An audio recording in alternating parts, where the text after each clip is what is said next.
Hello and welcome to Setting the Stage, episode 73, Duncan and Extraordinary Locations. Duncan Rhodes is a travel writer, a blog writer. He has the Hipsters and Dragons blog. He's done a couple different adventures for D&D, Candlekeep Mysteries, and Dragon Bowl are some of the big ones. And he also has a new book coming out called The Creative Game Master's Guide to Extraordinary Locations and How to Design Them. So we're going to talk about that book today, so let's get into it. All right, I'm here today with Duncan Rhodes, who does a bunch of different D&D stuff. Hi, Duncan. Hi, mate. How's it going? Good. How are you doing? You're in Barcelona, so you're like 9 hours ahead of me in California. Yes, it's 8:25 here, so I've had my supper, so hopefully I won't be too grumpy. And yeah, but it's towards the end of the day for me. Yeah. So we got you here to talk about your new book that's coming out, which I think will be probably out by the time this is published. But I wanted to get to know like who you are a little bit before we started talking about the book. So what got you from assuming the UK from your accent to Barcelona and then on to other D&D stuff? Yeah, good guess, Isaac, man. Yeah, I was born in London, and without telling my whole life story, after university, I was a little bit lost because I kind of wasn't really that corporate guy that wants to go and work in an office and do the kind of 9 to 5 thing. So after a few years of doing odds and sods, as we say in the UK, I ended up moving to Poland, actually. And the idea was I was going to write a novel. It was going to be like a modern retelling of like a Greek novel. Well, actually, sorry, It's a Latin novel, really. It's Apuleius, the Golden Ass. But it was that book itself is an adaptation of a Greek novel. Okay. Anyway, well, like most novelists, we don't necessarily finish where we start. And I was lucky enough that I kind of landed on my feet and got a job as a travel writer, actually, with a kind of an online travel guide. So this is 2005, so it's not exactly the start of the internet, but the internet's not anything like as developed as we know it now. So it's quite exciting to be, kind of on the cutting edge of not of maybe technology, but of the travel information industry, and in an area that was also a growth area, which was East Europe or Central Europe, as often a lot of people from what we consider East Europe would prefer to be known as from Central Europe, because of some of the negative connotations of Iron Curtain and things like that. Okay. So would that mean Russia is the only Eastern Europe in that definition? I mean, possibly, yes.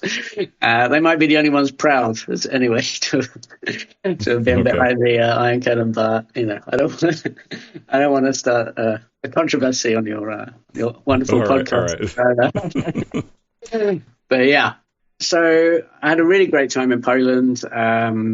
Absolutely loved being a writer, travel writer. A lot of the stuff I did was like nightlife based. So at times it felt like I was being paid to like write about going to bars and clubs, which suited me to the ground at the time. I was about 27. And yeah, it was probably more fun than writing a novel. I don't know if you've ever tried to write a novel, but it's quite lonely. I did for National Novel Writing Month last year. And no, I didn't finish, just like you said. That's why I was laughing earlier. Got like 4 chapters left to go. That's when you try and do it in, literally like November or something, isn't it? Okay. Yeah, exactly. Yeah, that's a good idea, though, because at least by putting that time pressure on you, you might get to the end of the month and go, you know what, I've made enough progress and I might just continue. Well, at the end, I was like, no, November isn't the right month for this. I've got 2 birthdays in my household for that. Oh, yeah. And it's a national holiday in the U.S. We have Thanksgiving. So, like, I've sort of had to Oh, cross off like 4 days just for like different celebrations where I couldn't really write very much. yeah, it's amazing how the smallest interruption just can really throw you off your stride as well, you know, Yeah. when you're really trying to cram a big project. Well, we can talk about the process of writing this book if you want later, but we'll maybe save that for later, 'cause I don't think it's the most Yeah. fascinating thing. Right. So you started as a travel writer, and Yeah, from my understanding, you still are, right?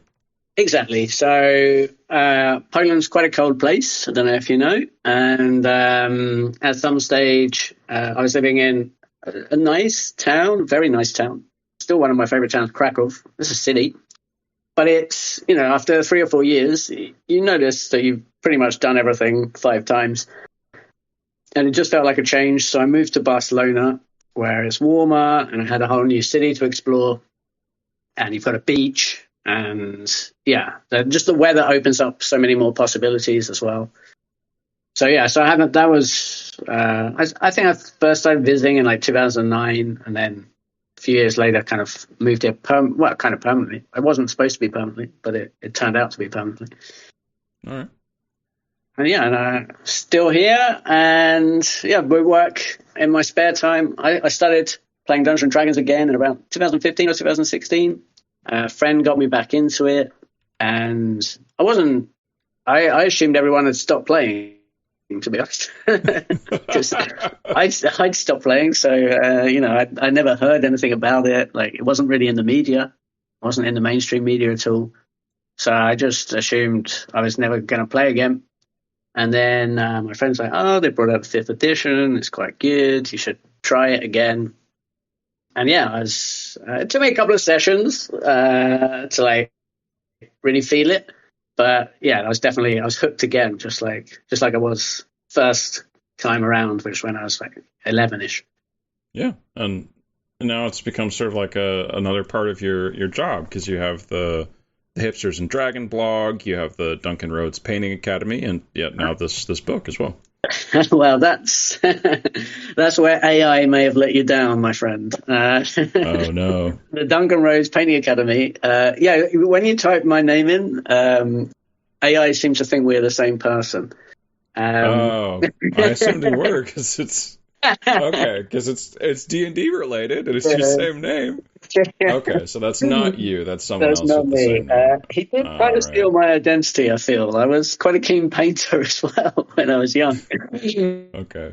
And that's another thing. That's another thing I stopped and I've started as well. So I can show you. I've got a couple of good Bretonian minis painted now. But yeah, if you're looking for specialist insider knowledge, you'll have to go to the other Duncan Rhodes, I'm afraid. All right. So, internet doppelganger. Okay, my Yeah. bad. But the Hipsters and Dragons blog is That is yours. mine. That's yeah. Yes, that's been a lot of fun. I think one thing, you'll feel the same way, no doubt, is when you kind of create content around role playing games, you learn a lot. Just even without speaking to other people, you have to go inside yourself and think about aspects of the game a lot and solve problems. Because if you're going to write something down, you don't want to look like a complete idiot. So you try and think it through, research what other people have to say about the topic. And from that point of view, I think being a blogger has been very satisfying. And sometimes you just got something you want to get off your chest, like Paladin Divine Smite is overpowered, and get Hmm. type in and get a lot of negative feedback from Paladin fanboys. That's what it's all about. Yeah, yeah. Yeah, it seems like you'd made a lot of connections from having the blog because your book has a bunch of like really prominent recommendations from other people in the RPG community. Yeah, I was very lucky, and I've had some really big names support me. I kind of, over the years, I've dropped people a line here and there because I published a huge venture called Dragon Ball, which is, I spent the whole of COVID being travel, of course, shut down during COVID. So my Right. income went literally to zero. I'm freelance. I was earning nothing. But I thought, well, I'm not going to waste this time. So I started working on this epic adventure.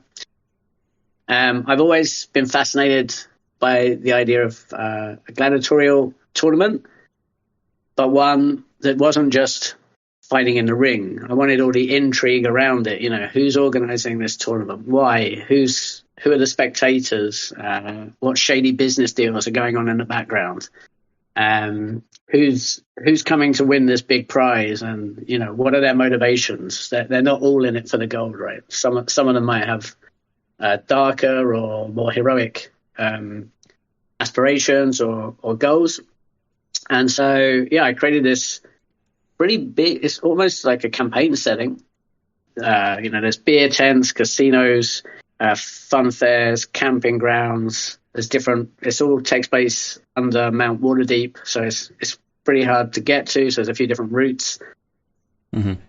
So I spent ages working on it. I learned how to do layout. I spent loads of money on stock art to make it look as beautiful as possible. Went through all of the free stock art that Wizards of the Coast throw out on the DM's Guild, painstakingly looking for what monster he'd represented in your artwork. When they haven't labeled any of that art, so you literally have to look through all of it. Oh, man. Actually, it was labeled by someone that clearly didn't play D&D, so you get some weird, weird labels. They just make up a name of what they think the monster looks like. Like Devil Dog Man for like Noel or something like that. Oh yeah, not entirely inaccurate, but yeah, exactly. Null would be a better search term. Yeah, I search. Yeah. So I had a lot of fun writing that, and I was super proud of it. So I wrote it. I reached out to quite a few influencers that I liked. I wrote it a bit as a sequel to Dragon Heist as well, and a few people took interest in it. Not many of them actually went on and read it and did anything, but it meant I was in contact with a few people. And then, of course, if you actually have a publishing deal with, an American publisher and a distributor, people pay a bit more attention. And luckily, people were happy to have a read and provide testimonials. Yeah.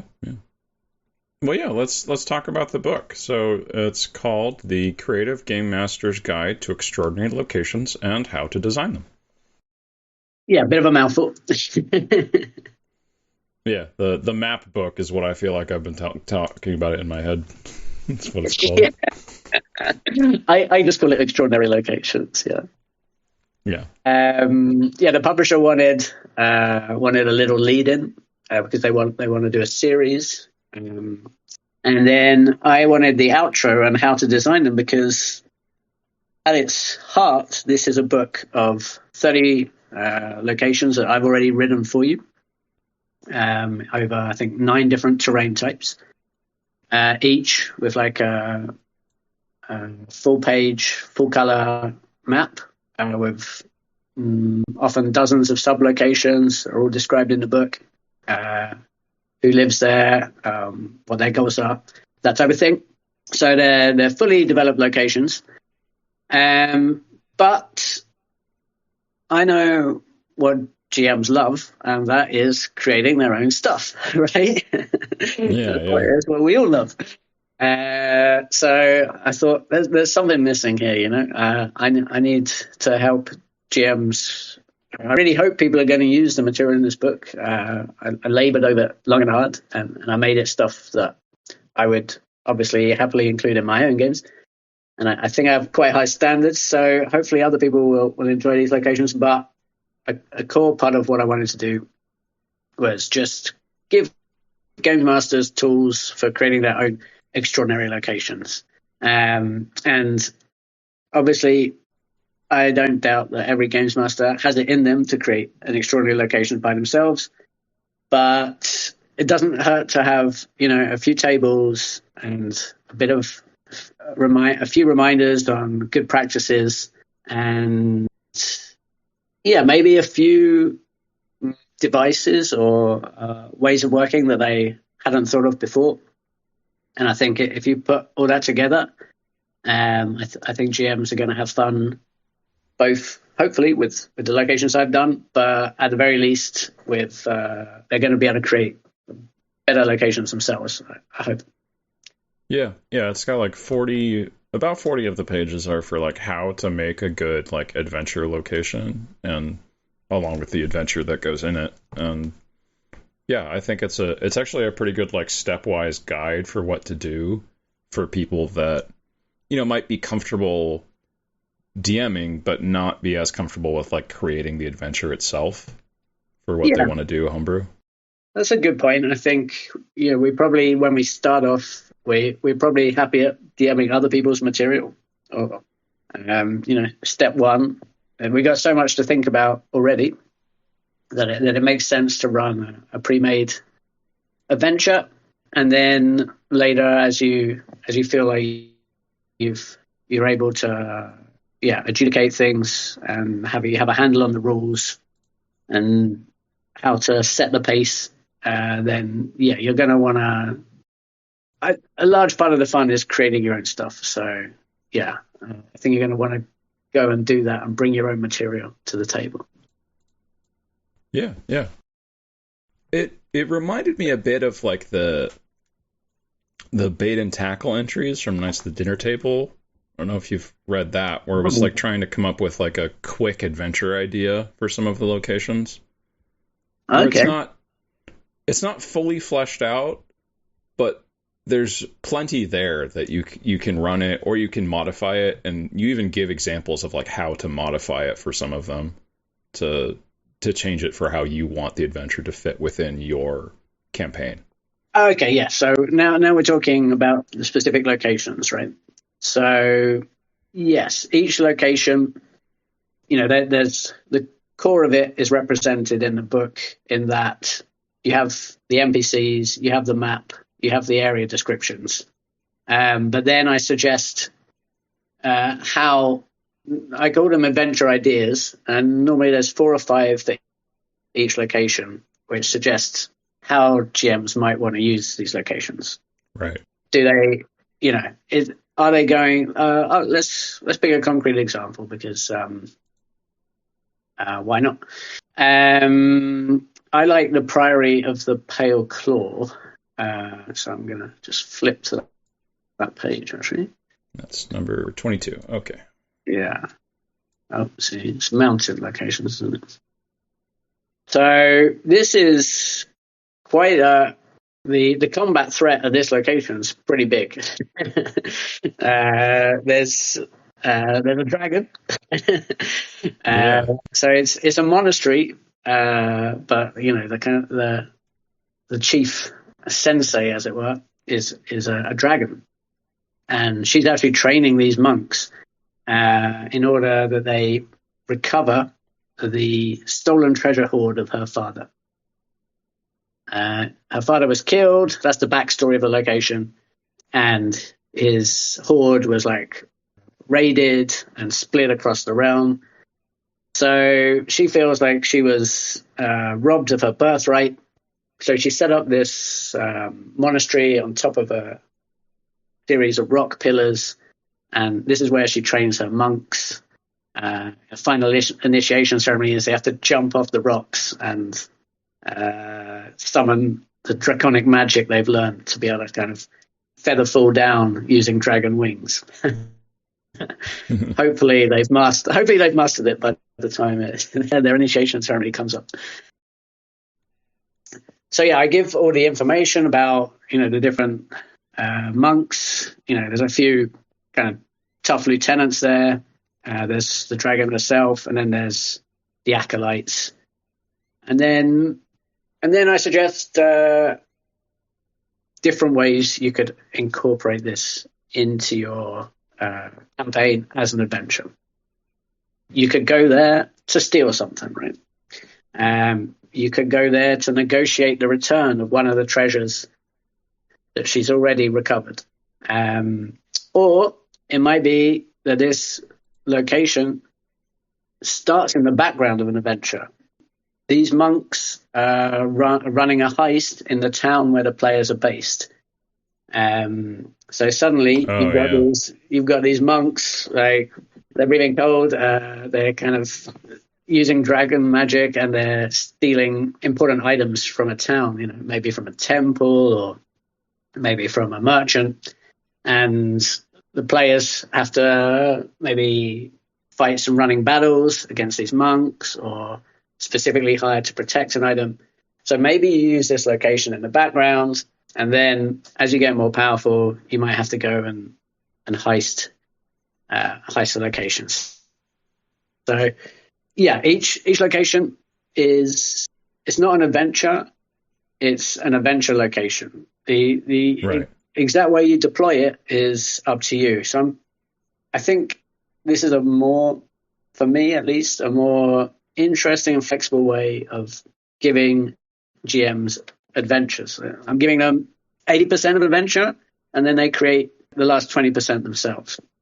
Yeah, I think that's a very good way of putting it. Yeah. Because, otherwise, if you really write an adventure that's intended to be used 100% as written, then it only works on one level, for one game, for one game system. Mm-hmm. And you often end up accidentally writing a railroad as well, don't you? Because it is hard to put on paper different things, to account for all the things the players might do.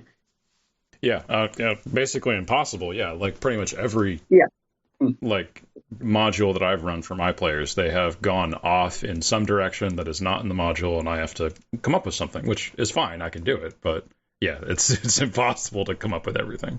Exactly. And put it on paper. So in a sense, these locations are the classic situation, and then rather than adventure. So is it prep? Situations, not plots, is one of the Alexandrians' famous blog posts, right? Yeah. So in a sense, I was following that advice, or hopefully providing GMs with 30 different kind of situations almost they can drop into their own games, and have a lot more flexibility. Some of these locations I kind of envisage maybe use them more than once, Yeah. Maybe first of all you go there to negotiate with the baddies that live in there. Like I've got one of my other favorites is the Giant's Windmill, which is actually populated by orcs. So one of my favorite design techniques is when you're creating a location is to take something that was built for one purpose and then give it a different purpose, give it different denizens and imagine what they will have done with it. Because then you get some backstory built in, you get something, I think, original. And yeah, that's just a suggestion of mine. I don't know if that's something you do sometimes or you've seen done. I've heard of other people doing that. Like in some of the Dungeon magazine stuff from a while ago, they would talk about like the map makers would have to make a map for like what the dungeon used to be like when it was occupied by the original denizens, and then they would say, okay, now it's 100 years later, so like this room has caved in, this room is partially caved in, there's fungus that's taken over this room, and then there's orcs living over and all this other stuff. So now redesign the map with that. I love it. So where that was the kind of design concepts of people writing for Dungeon magazine, you say?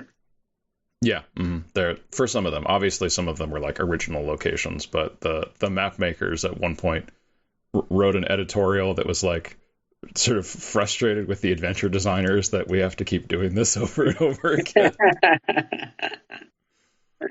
Yeah, sometimes you don't necessarily want to go through that extra step.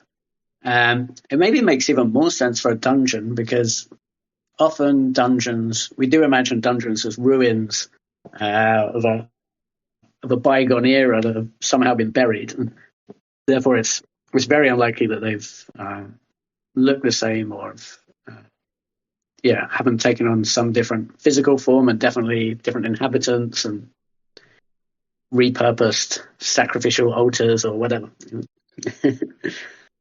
Well, I feel people can do that sort of with your book as well by like repurposing elements. Like you said, maybe the monks. You don't even use the Priory of the Pale Claw. You just use the monks in a different situation, and the players never go to the Priory. Or you could use the map and completely remove the monks from it, and it's still they're getting some value out of that location and how you've written it and designed it.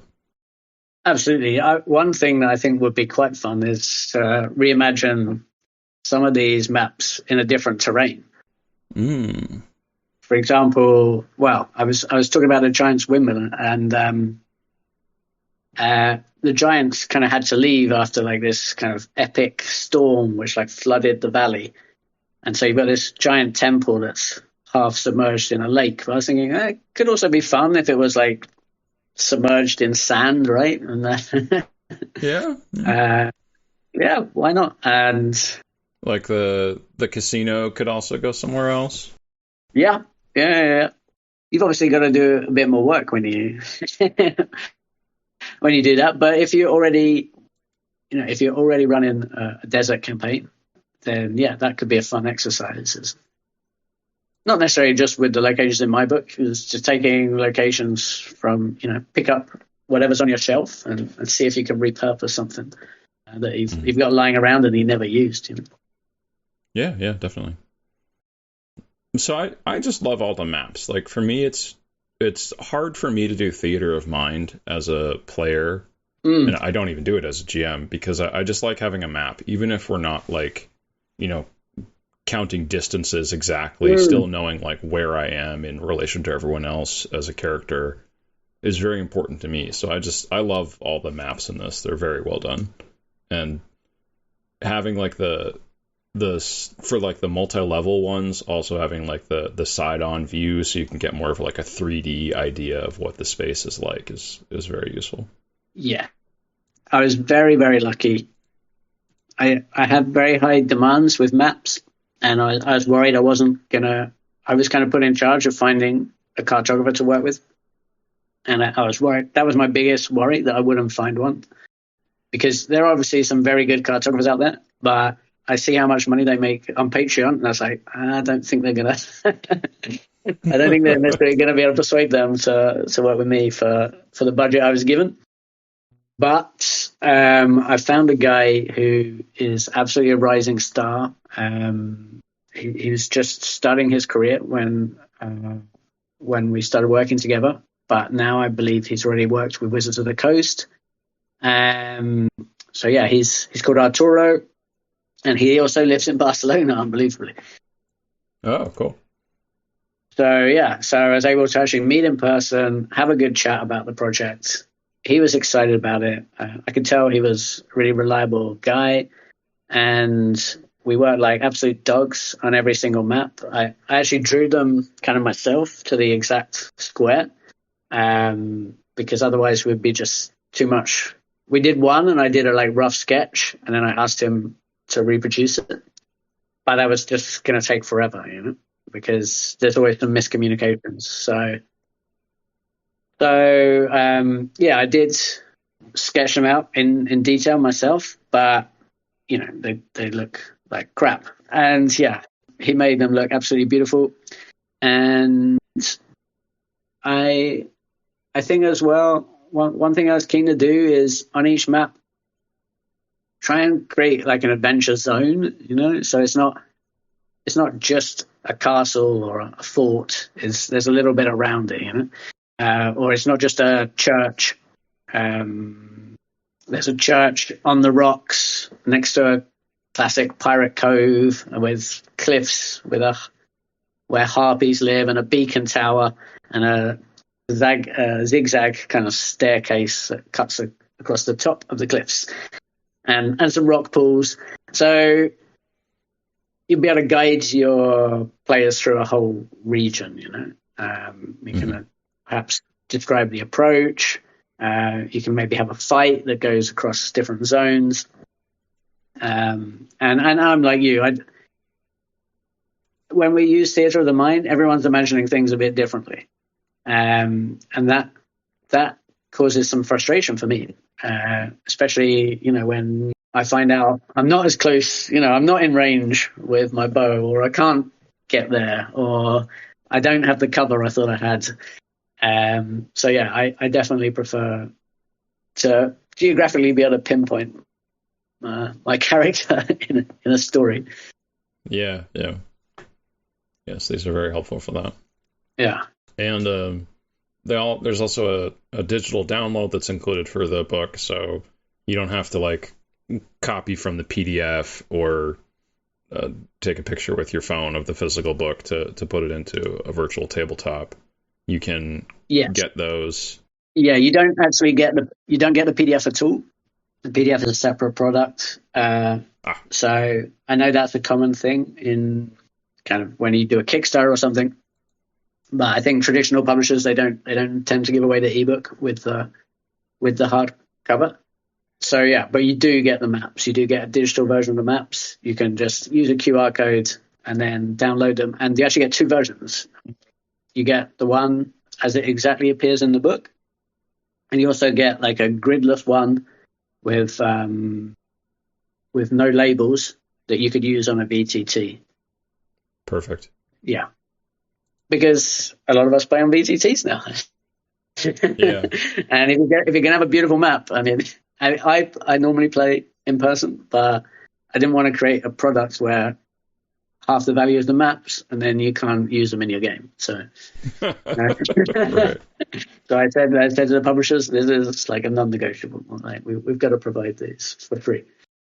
And so another question I wanted to ask you was, what was your design process for all these locations? Because you have 30 of them, so it's like practically like several campaigns that you've made of material. I mean, yes. You even have like the adventure paths that connect different locations together as suggestions. Yes. So the process was, I foolishly just pitched a book of like, I think the publishers, do you know the Media Labs range? I think it's called Random Encounters. This is the first one. By Jeff Ashworth. So it's a very good range of books, and they have hundreds of locations. So I was kind of conscious of the fact that we didn't want to make our selling point in just 15 locations or something. We obviously have, this book is written in a totally different style with much more detailed locations. Yeah. But at the same time, I was pitching this to the publishers, and so I wanted to make it sound big and epic. So I said 35 locations, and then I started writing them. And I was like, "How about just 30?" Because, yeah, as you say, each one is, well, in total, there's many campaigns worth of material here. Each location is kind of a potential adventure. There's enough material there for it to be an adventure. It's not just a place you visit to pick up a bit of rope or have a drink or meet an NPC. You can do that in some of the locations, but there's drama baked into each of them, enough to have a session or two worth of adventures. And the design process was simply trying to come up with things that were as fresh as possible.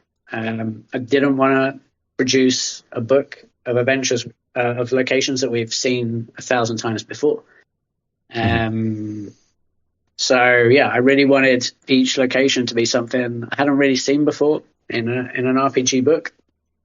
And maybe I have an advantage that I haven't read as many RPG books as some people. Otherwise, that might have been even harder. Yeah. But well, like going back to the Giant's Windmill, like it's an orc village, right? But it's not like just an orc village. There's more to it. Exactly. So I think we have seen a Giant's Windmill before, and we've definitely seen a windmill before. But this one is repopulated as an orc village. There's a temple there. There's kind of a bison pen. There's an actual huts as well outside the windmill, and There's an old giant's wagon that's repurposed as a kind of throne for the orc boss, where he can watch his favorite sport, which is bison jousting, and woe betide any orcs that are phoning in their bison jousting performance, because then he'll get angry and he will insist on fighting them himself. And he's quite a mean guy. Yeah, I like the wagon throne part. Yeah. So, yeah, I'm not going to say, the very first location's a tavern. I mean, we've all seen a tavern before, that's for sure.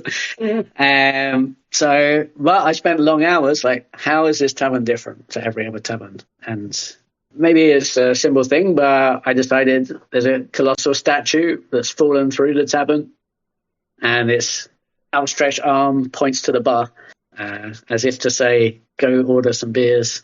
Yeah.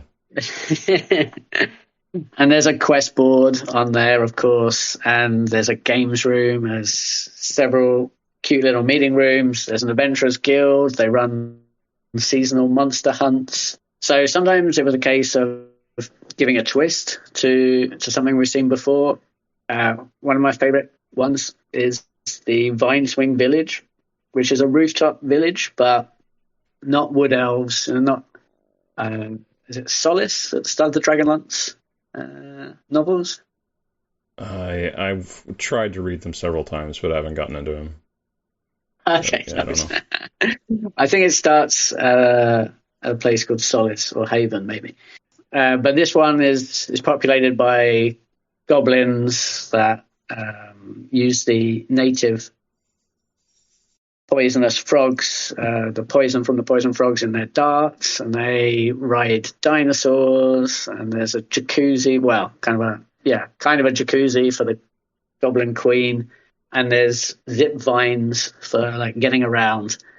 So that's another case where, we don't really need another treetop village, but this one hopefully is something that players won't have seen before and will be excited to visit. I did try and come up with some totally fresh ones as well, like a oyster farm. I was on holiday in France, and we were at this seaside town where they raise oysters. And I was like, you know what? I've never seen an oyster farm in Dungeons and Dragons. And they kind of grow them on these kind of floating rafts, so you could have a combat on the floating rafts. And tuck into a platter of oysters. And then I was thinking, maybe a local lord has kind of insists that all pearls found in oysters are his property, since he owns the marshes, and he owns the lagoon. So you can have some run-ins with like nasty tax collectors, and as well as all your typical marsh critters. So there's tons of really cool ones like that.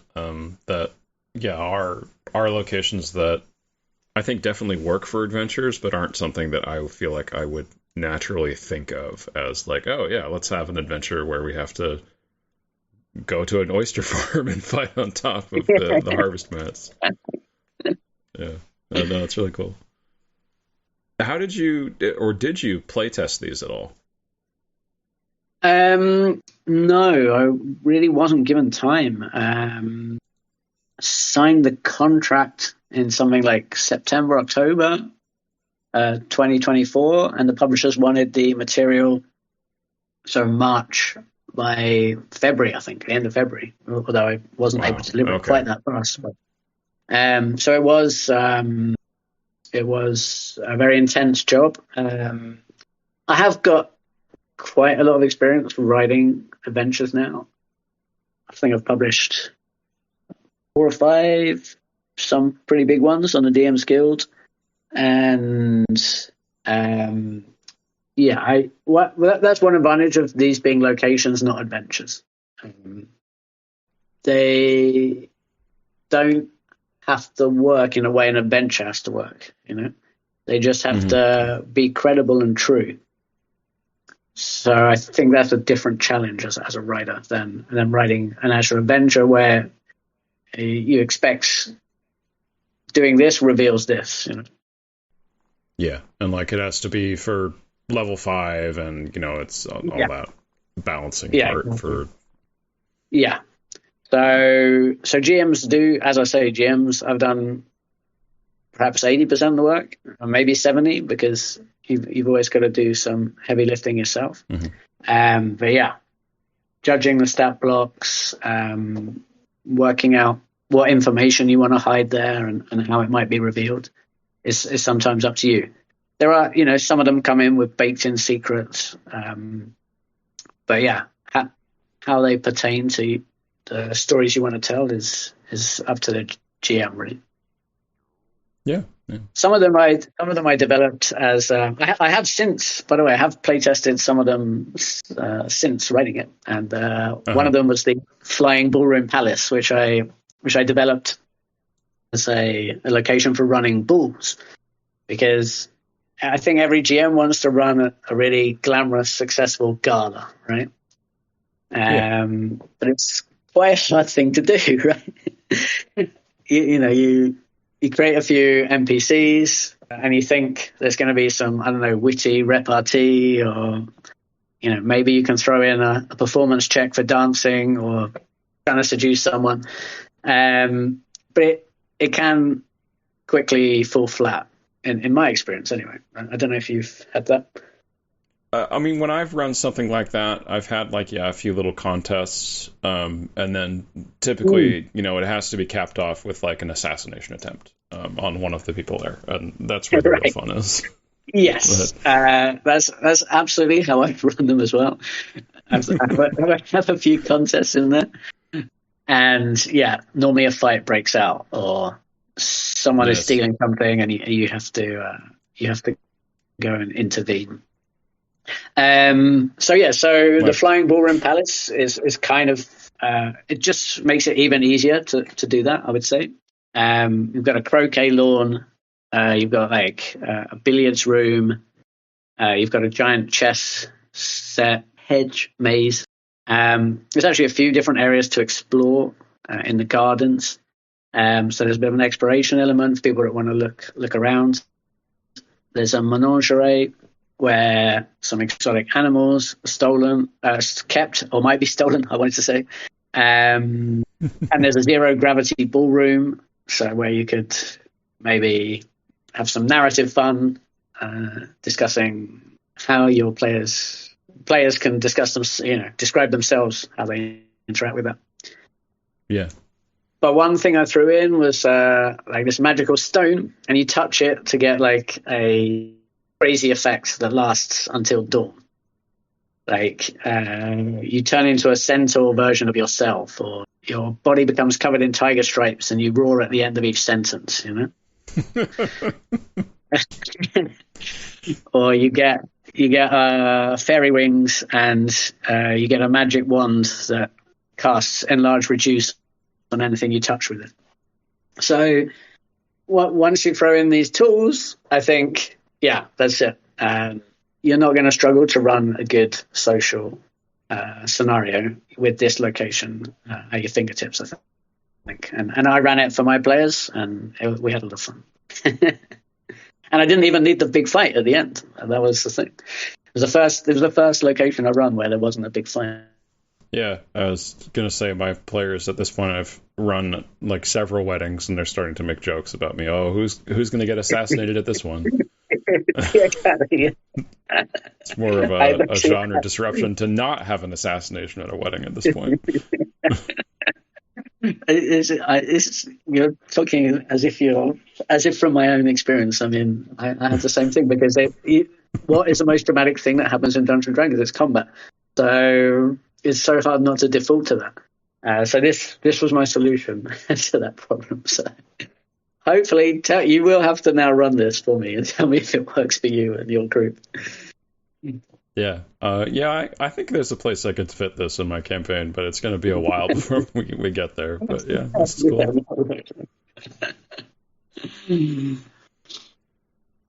All right.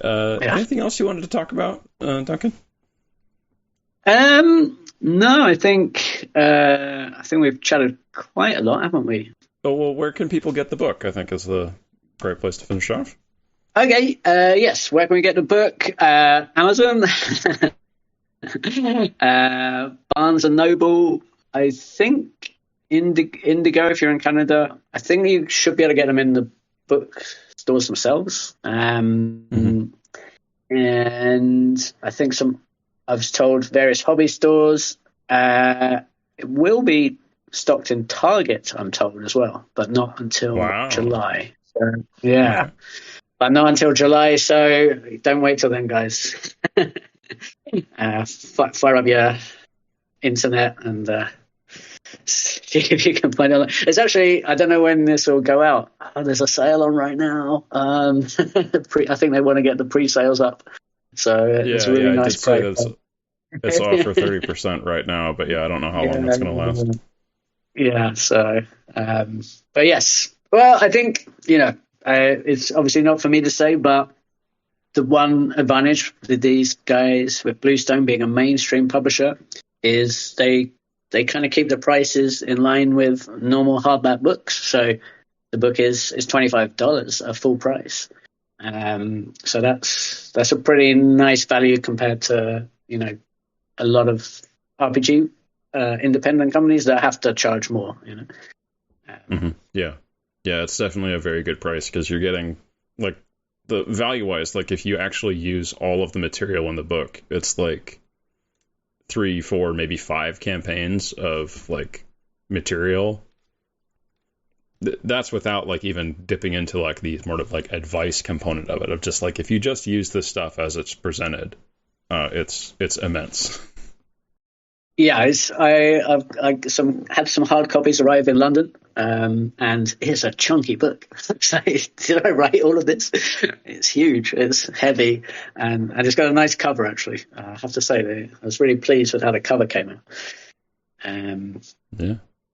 So, yes. So Amazon is probably the most boring answer I can find. But yeah, keep an eye out for it in your bookstore. Obviously, it's great to support local hobby stores, but I'm just not 100% sure where it's going to be found. I don't think it's going to be outside America. I think it's only available online at the moment. Okay, yeah. Maybe Canada. Yeah, at the very least, if it's not available at a bookstore, this looks like it has wide enough distribution that they should be able to order a copy for you if you want to get one through the local shop. Yes, that should be possible. All right, well, thanks, Duncan. I think that's all we've got for today. Yeah, it was great talking to you. Thanks, Thanks. It was really nice of you to have me on, and keep up the good work on the podcast. Yeah, cool, thank you.